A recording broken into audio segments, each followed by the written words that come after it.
Hello everyone.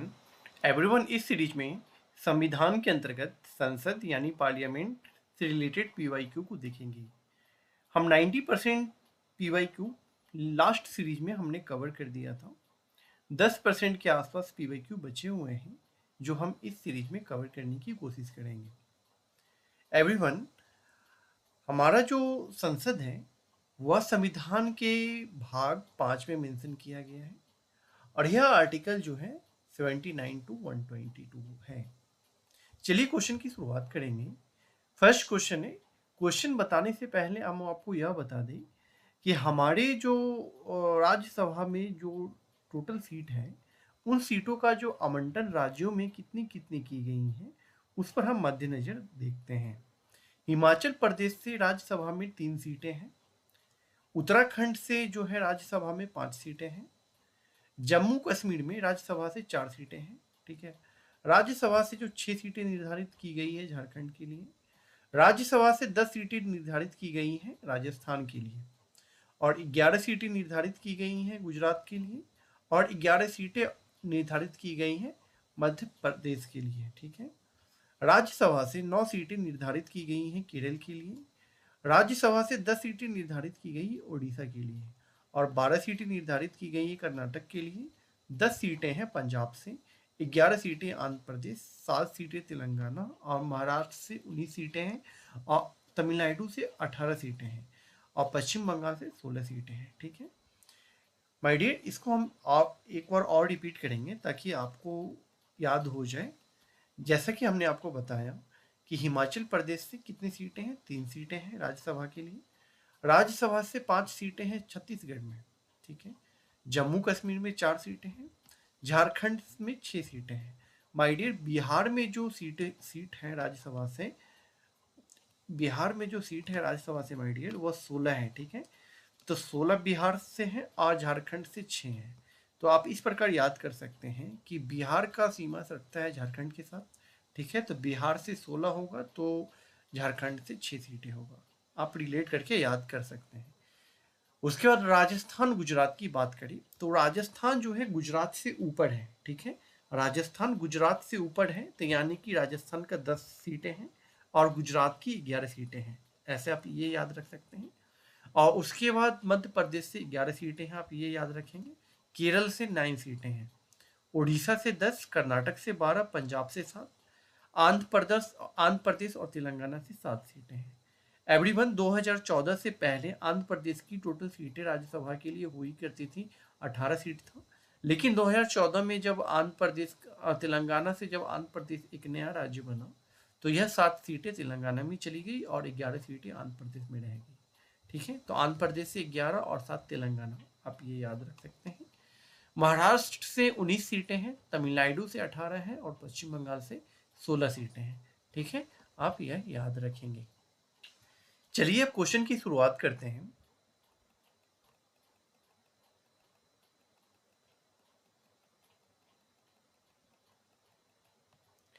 First question है, नीचे कुछ राज्य तथा राज्यसभा में उन्हें आवंटित सदस्य संख्या की सूची दी गई है, उनमें से कौन सा सही नहीं है पूछा गया है। सही नहीं है। महाराष्ट्र से 19 सीटें हैं जो कि हमने आपको बताया सही है। तमिलनाडु से 18 सीटें हैं जो कि ये भी सही है। पश्चिम बंगाल से 16 सीटें हैं जो कि ये भी सही है। ठीक है। आप इस प्रकार भी माय डियर रिलेट करके याद कर सकते हैं कि बिहार से 16 सीट होगा, पश्चिम बंगाल का 16 सीट होगा, इसलिए क्योंकि बिहार का बाउंड्री शेयर होता है पश्चिम बंगाल के साथ ईस्ट साइड से, और बिहार की साउथ साइड से झारखंड का सीमा शेयर साझा होता है, इसलिए झारखंड का 6 सीटें हैं। आप ऐसे भी रिलेट करके याद रख सकते हैं। ठीक है। तो यानी कि ये तीनों तो सही हो जाएगा, लेकिन ए सही नहीं है। मध्य प्रदेश से 16 सीटें नहीं है माय डियर, मध्य प्रदेश से 11 सीटें हैं। ठीक है। 11 सीटें मध्य प्रदेश से हैं, और मध्य प्रदेश से 11 सीटें हैं तो 11 सीटें और कहाँ की थी माय डियर, 11 सीटें और गुजरात की थी। ठीक है। गुजरात की भी जो सीटें थी वह 11 सीटें थी। ठीक ना। चलिए, इस क्वेश्चन का राइट आंसर ए हो जाएगा। नेक्स्ट क्वेश्चन की ओर आगे बढ़ेंगे। नेक्स्ट क्वेश्चन है, सूची 1 और सूची 2 को सम्मिलित कीजिए और सूची 1 को सूची 2 से मिलाना है। देखते हैं कैसे होगा। गुजरात का हमने आपको क्या बताया था, गुजरात ऊपर है। ठीक है। गुजरात सॉरी, राजस्थान ऊपर है, गुजरात नीचे है। तो राजस्थान जब ऊपर था तो राजस्थान का 10 सीटें था, और गुजरात जब नीचे था तो गुजरात का कितना 11 सीटें था। ठीक है, तो राजस्थान का 10 सीटें हमने आपको बताया, तो राजस्थान का 10 सीटें हो जाएगा ए, और गुजरात का यानी कि 3। तो ए का एक यहाँ भी है, यहाँ भी है। ठीक है, और गुजरात का 3, गुजरात का 3 यानी कि बी का 3 यहाँ है। ठीक है, इसलिए जो इसका राइट आंसर हो जाएगा ए, इसका राइट आंसर हो जाएगा। ठीक है माय डियर, और हम आपको कर्नाटक का बता दें माय डियर। कर्नाटक से जो उसके बाद कौन सा, पंजाब है। पंजाब से 7 सीटें हैं। ठीक है, और कर्नाटक से 12 सीटें हैं, आप यह याद रखेंगे। चलिए नेक्स्ट क्वेश्चन की ओर आगे बढ़ेंगे।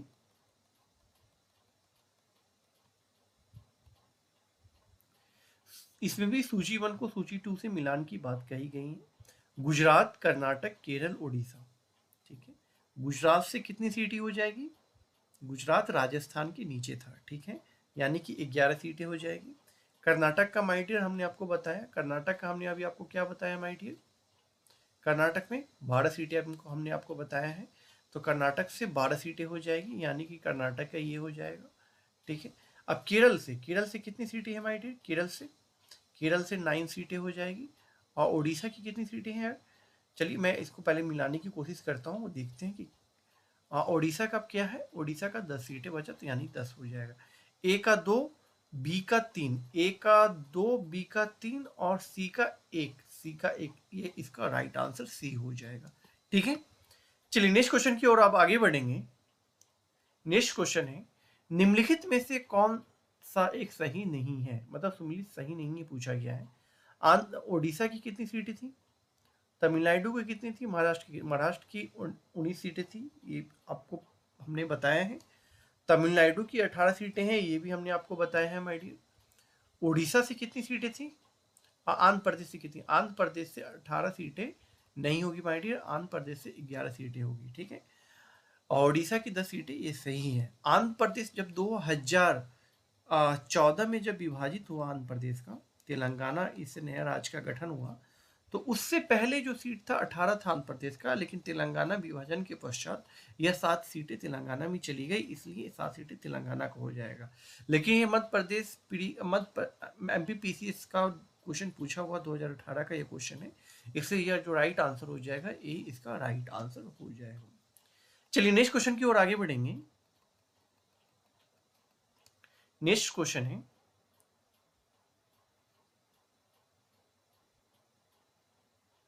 निम्नलिखित में से किस राज्य से राज्यसभा के लिए निर्वाचित सदस्यों की संख्या सबसे कम है? सबसे कम में पूछी गई है माय डियर। छत्तीसगढ़, हिमाचल प्रदेश, झारखंड और जम्मू कश्मीर। हिमाचल प्रदेश से जो राज्यसभा की सीटें हैं वह 3 हैं। झारखंड से हमने आपको बताया था, कितना बताया था? 6 बताया था। ठीक है, जम्मू कश्मीर से कितना बताया था? 4 बताया था। और छत्तीसगढ़ से कितना बताया था माय डियर? 5 बताया था। तो आप इससे अंदाजा लगा लीजिए कि यहाँ पर सबसे न्यूनतम पूछी गई न्यूनतम सीटें कौन सी राज्य से हैं राज्यसभा में, तो वह हिमाचल प्रदेश से है, इसलिए इसका जो राइट आंसर हो जाएगा हिमाचल प्रदेश, इसका राइट आंसर हो जाएगा। चलिए नेक्स्ट क्वेश्चन की ओर आगे बढ़ेंगे। संघीय क्षेत्रों को प्रतिनिधित्व प्राप्त है, संघीय क्षेत्रों को प्रतिनिधित्व प्राप्त है लोकसभा से, राज्यसभा से, संसद के दोनों सदनों से। माय डियर, संसद के दोनों सदनों से संघीय क्षेत्रों में प्रतिनिधित्व प्राप्त है, इसीलिए इसका जो राइट आंसर हो जाएगा वह सी, इसका राइट आंसर हो जाएगा। चलिए नेक्स्ट क्वेश्चन की ओर आगे बढ़ेंगे। नेक्स्ट क्वेश्चन है, निम्नलिखित कथनों पर विचार कीजिए। राज्यसभा का सभापति तथा उपसभापति उस सदन के सदस्य नहीं होते हैं। माय डियर, राज्यसभा का सभापति उपराष्ट्रपति होता है, इसलिए उस सदन के सदस्य नहीं होते हैं। लेकिन उपसभापति जो होते हैं माय डियर, वो राज्यसभा के सदस्यों में से ही चुना जाता है उपसभापति को, इसलिए ये उपसभापति राज्यसभा के सदस्य होते हैं। तो ये ऑप्शन क्या हो जाएगा? सही पूछा गया है, तो इसलिए ये गलत हो जाएगा। नेक्स्ट देखते हैं, जबकि राष्ट्रपति के निर्वाचन में संसद के दोनों सदनों के मनोनीत सदस्यों को मतदान का कोई अधिकार नहीं होता है, उनको उपराष्ट्रपति के निर्वाचन में मतदान का अधिकार होता है। जी हाँ माय डियर, राष्ट्रपति के चुनाव में जो होता है वह मनोनीत सदस्य वोट नहीं डालते हैं, केवल और केवल निर्वाचित सदस्य ही वोट डालते हैं। ठीक है, तो इसी के लिए ये तो ऑप्शन सही हो जाएगा। और उपराष्ट्रपति में क्या होता है, उपराष्ट्रपति में मनोनीत और निर्वाचित दोनों डाल सकते हैं। इसमें वो क्या उपराष्ट्रपति के निर्वाचन मतदान का अधिकार होता है। जी हाँ माय डियर, इसलिए जो इसका राइट आंसर हो जाएगा वह बी इसका राइट आंसर हो जाएगा। चलिए नेक्स्ट क्वेश्चन की ओर आगे बढ़ेंगे। राज्यसभा के अध्यक्ष, राज्यसभा का अध्यक्ष कौन होता है? राष्ट्रपति द्वारा नियुक्त किया जाता है, संसद द्वारा चयनित किया जाता है, या उपराष्ट्रपति पदेन अध्यक्ष होते हैं, या राज्य परिषद के सदस्य द्वारा चुना जाता है। माय डियर, राज्यसभा के जो अध्यक्ष होते हैं वह उपराष्ट्रपति ही होते हैं। ठीक है, उपराष्ट्रपति जिसे राज्यसभा का सभापति कहा जाता है या राज्यसभा का अध्यक्ष होता है, इसलिए जो इसका राइट आंसर हो जाएगा वह सी इसका राइट आंसर हो जाएगा। चलिए नेक्स्ट क्वेश्चन की ओर आगे बढ़ेंगे। नेक्स्ट क्वेश्चन क्या है, किस सभा के अध्यक्ष उसका सदस्य नहीं होता है? राज्यसभा का सदस्य, राज्यसभा का अध्यक्ष राज्यसभा के सदस्य नहीं होते हैं। ठीक है, इसलिए जो इसका राइट आंसर हो जाएगा वह ए इसका राइट आंसर हो जाएगा। चलिए नेक्स्ट क्वेश्चन की ओर आगे बढ़ेंगे। नेक्स्ट क्वेश्चन है, राज्यसभा का पदेन सभापति होता है, राज्यसभा का पदेन सभापति उपराष्ट्रपति, राष्ट्रपति, प्रधानमंत्री, स्पीकर कौन होता है? माय डियर, इसका आंसर आप हमें कमेंट बॉक्स में देंगे। ठीक है, मैं ये क्वेश्चन आपके लिए छोड़ रहा हूँ। नेक्स्ट क्वेश्चन की ओर आगे बढ़ेंगे। निम्नलिखित में से किस एक सदन का अध्यक्ष एक गैर सदस्य होता है? लोकसभा, राज्य विधानसभा, या फिर राज्यसभा, या फिर उपयुक्त में से कोई नहीं। माय डियर, हमने आपको बताया है कि राज्यसभा के जो अध्यक्ष होते हैं वह गैर सदस्य होते हैं, वह सदस्य राज्यसभा के नहीं होते हैं। ठीक है, चलिए नेक्स्ट क्वेश्चन की ओर आगे बढ़ेंगे। नेक्स्ट क्वेश्चन है, निम्न में से कौन राज्यसभा का अध्यक्ष होता है? प्रधानमंत्री, भारत के उपराष्ट्रपति, वह व्यक्ति जो इस पद के लिए चुना गया है, या फिर भारत का राष्ट्रपति? भारत के उपराष्ट्रपति अध्यक्ष होते हैं, इसलिए जो भी इसका राइट आंसर हो जाएगा वह बी इसका राइट आंसर हो जाएगा। चलिए नेक्स्ट क्वेश्चन देखेंगे। राज्यसभा के चेयरमैन कौन होते हैं? भारत के उपराष्ट्रपति, उच्चतम न्यायालय के प्रधान न्यायाधीश, या मुख्य चुनाव आयुक्त, या भारत के प्रधानमंत्री? तो भारत के उपराष्ट्रपति राज्यसभा के चेयरमैन या अध्यक्ष होते हैं। ठीक है, और यह राज्यसभा के सदस्य नहीं होते हैं, यह आप याद रखेंगे। चलिए नेक्स्ट क्वेश्चन की ओर आगे बढ़ेंगे। नेक्स्ट क्वेश्चन है, राज्यसभा का प्रथम गठन किस वर्ष हुआ था? राज्यसभा का प्रथम जो गठन हुआ था 1950, 51, 52, 53। इसका राइट आंसर क्या हो जाएगा? सी इसका राइट आंसर हो जाएगा 1952। यह क्वेश्चन यूपी पीसीएस पीडी 2017 में पूछा गया क्वेश्चन है। ठीक है, माय डियर, राज्यसभा के बारे में हम आपको एक बात बता दें। राज्यसभा का जो निर्वाचन होता है प्रत्येक 2 वर्ष में निर्वाचन होता है, और राज्यसभा के टोटल सदस्य में से 1/3 सदस्य जो होते हैं वो प्रत्येक 2 वर्ष के पश्चात सेवानिवृत्त हो जाते हैं, और नए सदस्य 1/3 इसमें जुड़ते हैं, यह आप याद रखेंगे।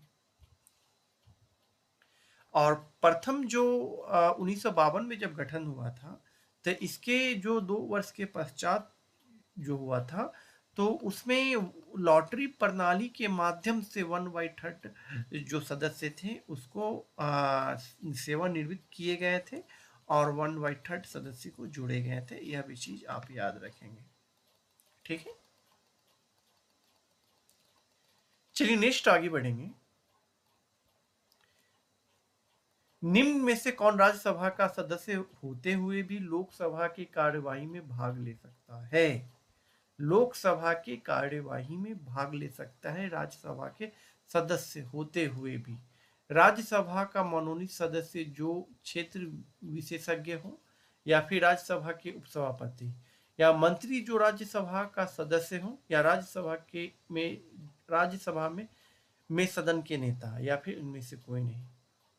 माय डियर, मंत्री जो राज्यसभा के सदस्य हो वह लोकसभा में भी कार्यवाही में भाग ले सकता है, इसलिए जो इसका राइट आंसर हो जाएगा वह सी इसका राइट आंसर हो जाएगा। ठीक है माय डियर, आज के लिए हम इतना ही रखेंगे।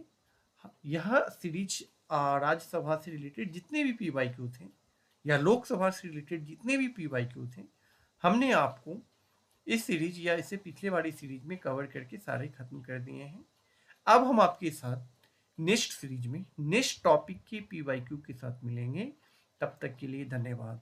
अगर यह सीरीज आपको पसंद आ रही है तो हमारे इस चैनल के साथ अवश्य जुड़ सकते हैं।